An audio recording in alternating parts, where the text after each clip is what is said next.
Straight up out Atlanta, we make careers out of trap shit. Like a pissing matches, we focus on making packs flip. Miss me with that cap shit, we dope pedal. Hey, I swear trapping was a sport, I win a gold medal. First place, bitch, I feel like Usain. Black and yellow Glock 9 on me, I call it Wu-Tang. Old dirty bastard, dumping dick inside your boot thing. Look, I'm from the south side like 2 Chainz. God body, wide body, take up 2 lanes.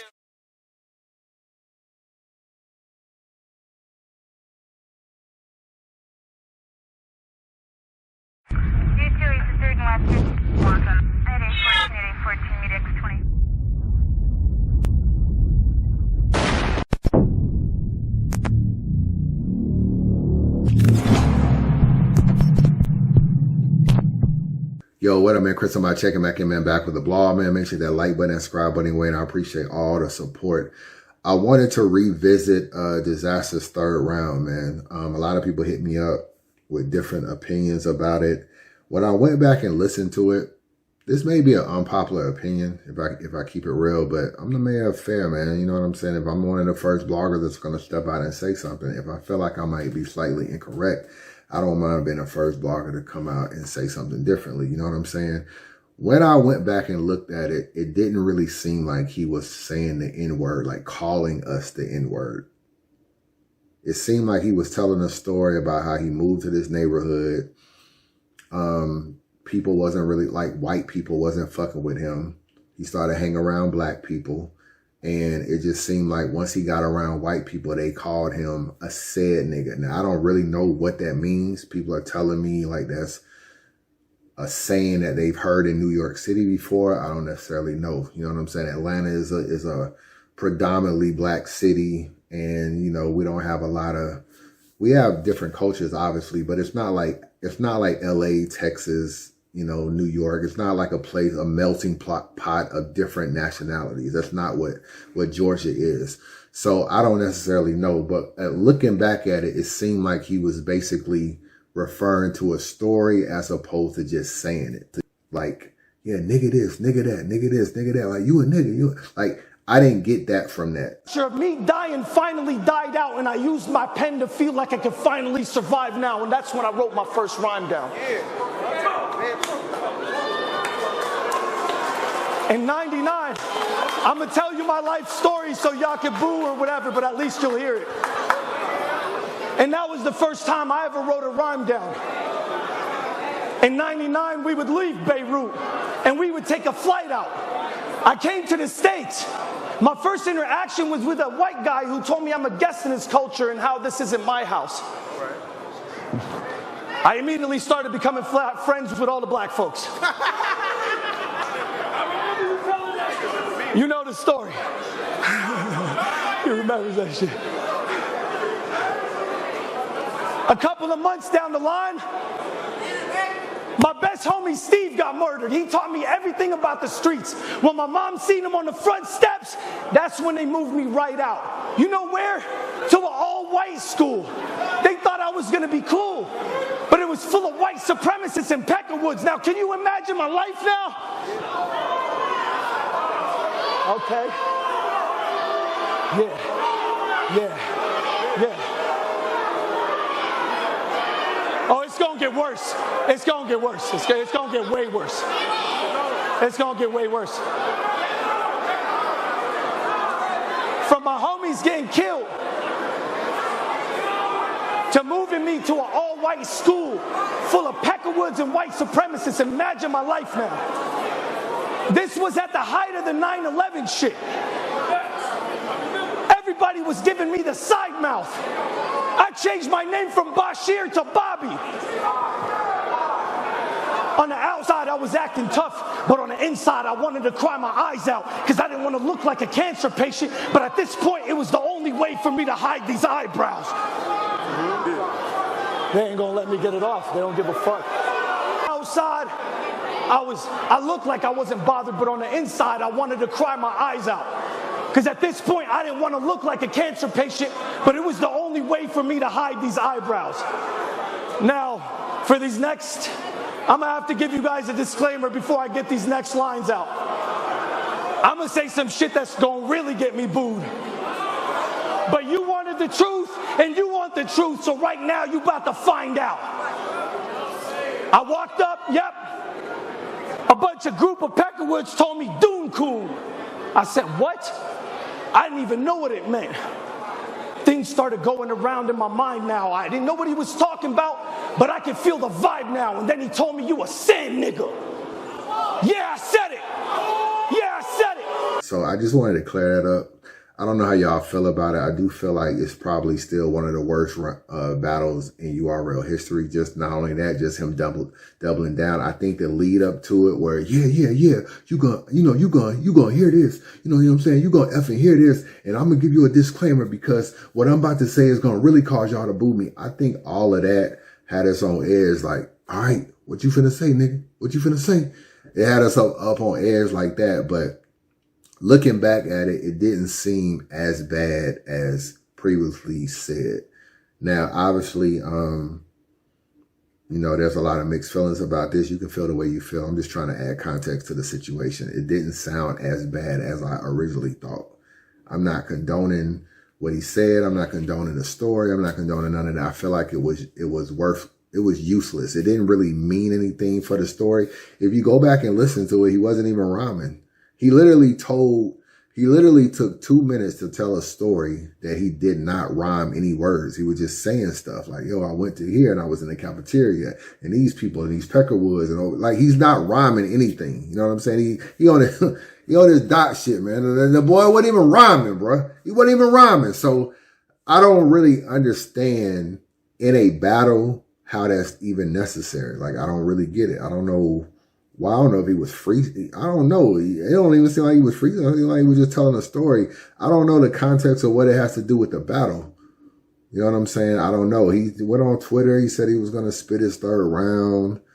So I don't know. Like, did he just veer off track and decided he wanted to explain why him and Real Sikh are like different kind of Arabs or whatever? I don't know. I feel like that's where he was going at with it.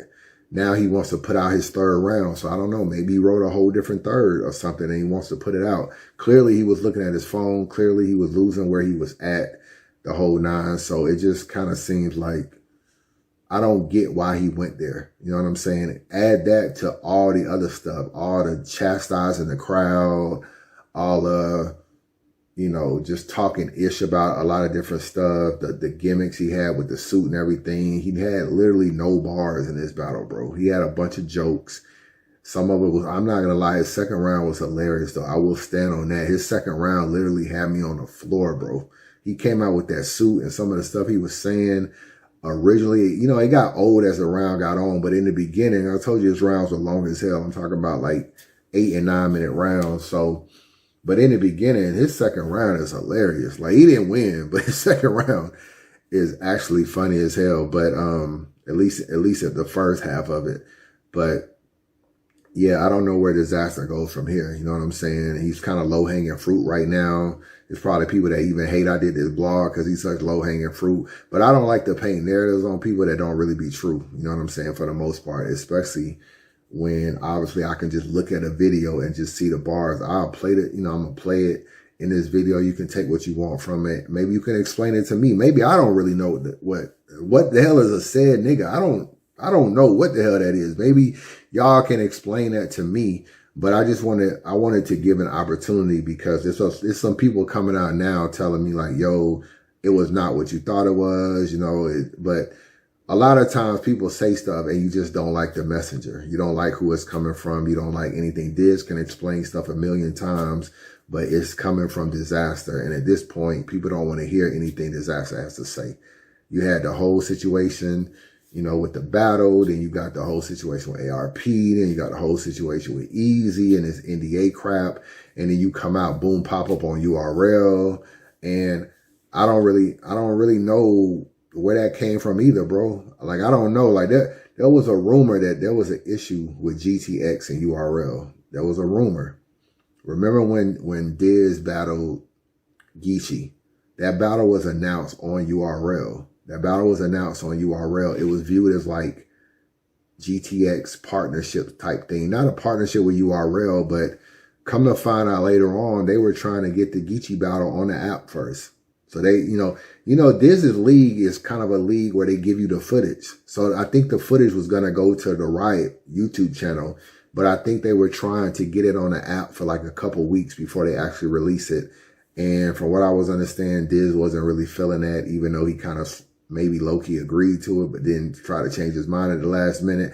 So I don't really understand this pro URL stance he's taking now, because clearly, like, I don't think he was feeling them during that time. I wasn't mad at the announcement of Diz versus Real Sikh, but like I said, I thought that the battle was already booked. So I thought these niggas got time to write. They already know they battling each other. This whole pony and dance show Diz is doing is because he's already has a URL battle booked. And then come to find out, it's just like they booked the battle after the easy battle. And it's just like, now I know he don't have enough time. So now I'm completely wasn't excited about the announcement. His easy bars in the first round were terrible. They were just like, yo, look at me. I'm on Summer Madness and you're at home. Like, bro, Easy's about to battle Geechee, bro. He's not worried about no fucking Real Sikh and Summer Madness. Like, you saying that to it, you just like, that might have worked for a nigga like Swamp, a nigga that was literally like not on the card, even though he was in the building. It might work for Danny Myers, a nigga that was at home and not on the card and came off the trip. Bro, you saying, look at me, I'm on Summer Madness. Who got the last laugh now? And it's like, bro, this nigga Easy is the hottest nigga in battle rap. This nigga dead ass is the hottest nigga in battle rap. You know what I'm saying? Like, you can talk the NDA shit, all that stuff is cool, but this nigga has literally been beating all these niggas. You know what I'm saying? All these battles, he don't got no clear losses. Most of them are clear wins, and he's making more money than you. He's on bigger cars than you. He has a bigger battle coming up with Geechee. I don't really get it. That's why the nigga got booed. His easy bars were whack. I mean, if we just keeping it real, that's what the problem was. His first round, niggas were listening to it. Okay. It wasn't dope, but they was giving it an ear. Like, well, okay, where is he going? Nigga got to the easy part. Yeah, let's get the easy shit out the way. But his bars around it was like, oh, look at me. I'm on Summer Madness and you're at home. Who got the last laugh now? Ha, ha, ha. And it's just like, bro, this nigga Easy has the biggest battle of the summer, bro. In my personal opinion, it's the biggest battle of the summer. It's bigger than Hitman and Ill Will. Geechee Gotti and Easy the Block Captain going down to New Jersey is the biggest battle of the summer, in my personal opinion.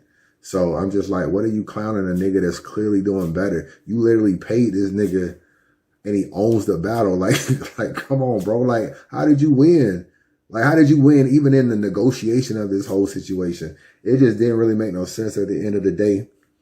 You know what I'm saying? I'm not necessarily condoning the NDA stuff. I still don't necessarily agree with a lot of that stuff, or at least the verbiage that was in there. I think it should be changed. That's the only thing. I'm not really mad at what Easy did as far as the paperwork. It's just some of that shit need to be taken out. Some of that verbiage need to be taken out. But Dizaster is just like, you crashed out on that stage, and now that I know URL booked you after this event, they only booked you they only booked you to make a splash and to capitalize off the controversy. And that's why URL can get everything they deserve for the Dizaster battle, because I don't really feel like they booked them with any no genuineness. I might do a blog on like URL booking. I might do a blog on it, on URL booking, like why they book people and stuff like that.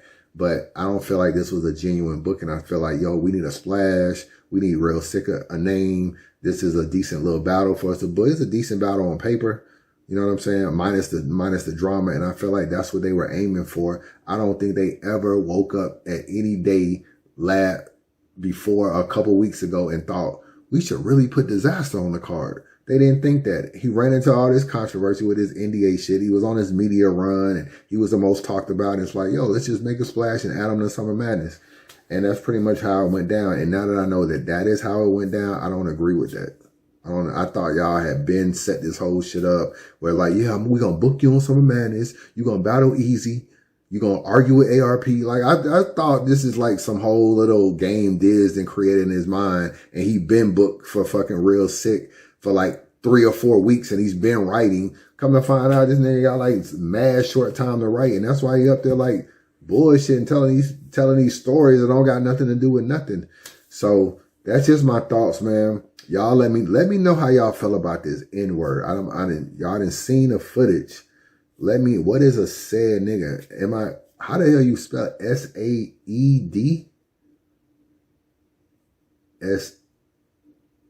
S-A-I-D? I don't know. I don't know what that means. You know what I'm saying? Obviously, I ain't Arabic, so y'all niggas got to break that down and explain it. But I actually think it may not be as bad as people think. I'm not giving them no pass on the battle. It still was a whack-ass battle, but you know what I'm saying? I see Gems trying to compare Diz to himself. Like, bro, like, come on, Gems. Like, you know what I'm saying? Like, I ain't gonna really do no anti-Gems blog or anything like that.